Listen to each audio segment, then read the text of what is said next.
everybody. Man, I got to mention this. Sitting in with Max and the band tonight is the great Roy Haynes, who over the years has drummed with such jazz legends. Give him a hand, everybody. This man has drummed with Louis Armstrong, Charlie Parker, Miles Davis, Thelonious Monk, and John Coltrane. He's drummed with them all. Next Tuesday, he'll be featured with Chick Corea at Carnegie Hall as part of the JVC Jazz Festival. We're thrilled to have you tonight. Thanks for doing it, sir. Thank you. Good to have you. All right, folks. My first guest tonight's a very funny woman who starred in such films as A League of Their Own, Sleepless in Seattle, and The Flintstones. Last week, she began hosting her very own morning talk show, and it's a huge hit. Please welcome Rosie O'Donnell.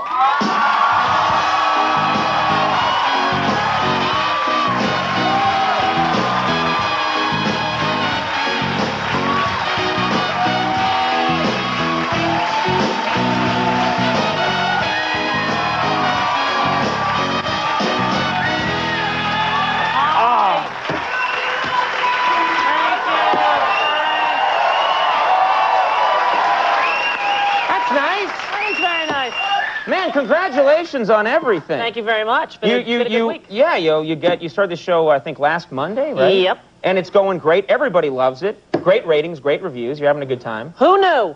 They said syndication, you'll die. These shows are dead. You can't do it in the daytime. But, you know, I grew up watching Merv.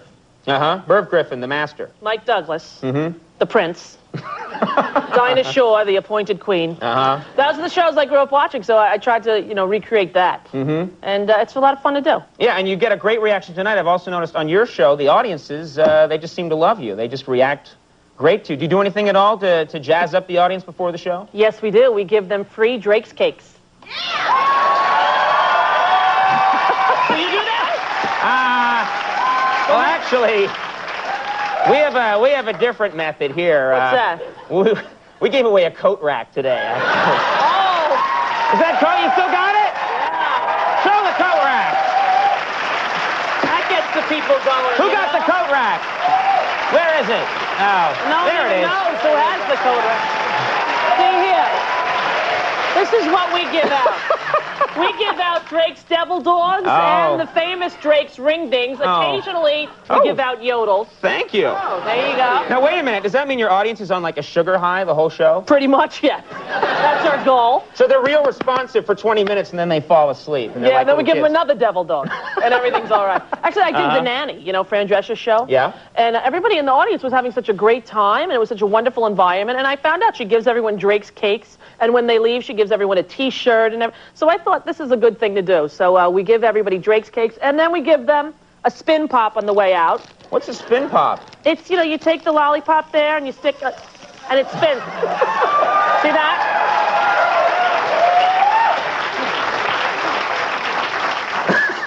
Have you You really know the energy crisis is over when they're selling these things. Exactly. A lollipop that spins using hundreds of thousands of volts of electricity. And one small battery.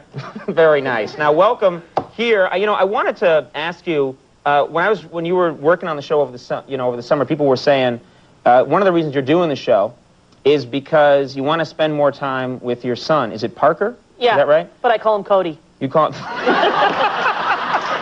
Uh-huh. Yeah. No, I have a baby boy, and I was lucky enough to have him in my life last May. He arrived, and I did one movie since he was born, and I never got to see him. So I thought, this is not the kind of parent that I want to be. I want him to sleep in his own bed every night, and I want to be the one to put him down and get him up in the morning. So although this job is time-consuming, he comes to work with me, and he's there. His little playroom is right in my office, and so I do get to see him the whole day. And then we go home at about 3, and we have the day and the night, take a bath, do the whole thing. Now, you bring up a good point, though, with Cody. It's a bit of a trap you might fall into of talking too much about the kid on the air. Do you have any plan for that? Are people going to want to see Parker?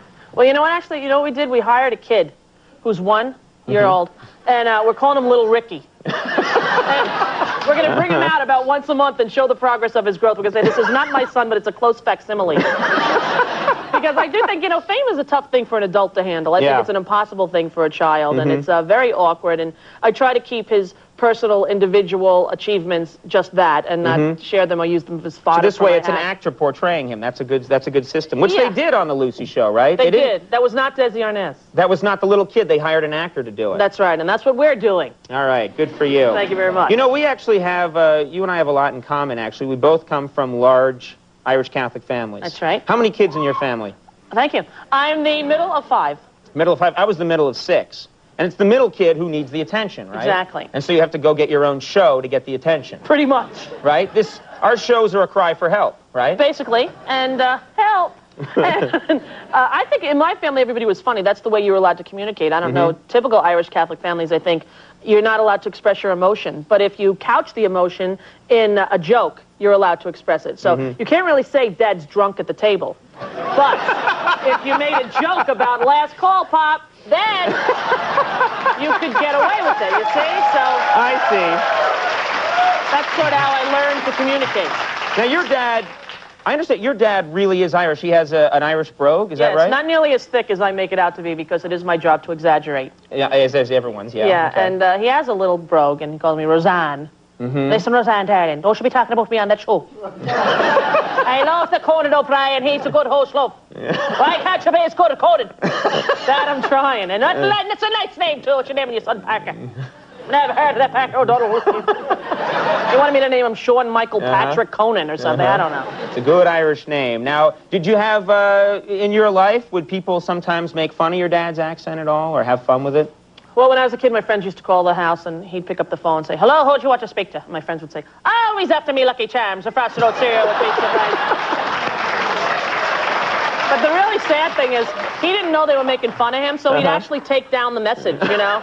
It'd be like, orange stars, green clovers, they're magically delicious. Oh. It's kind of sad. There'd be notes on the refrigerator. Jackie called, said, manly yes, but I like it too.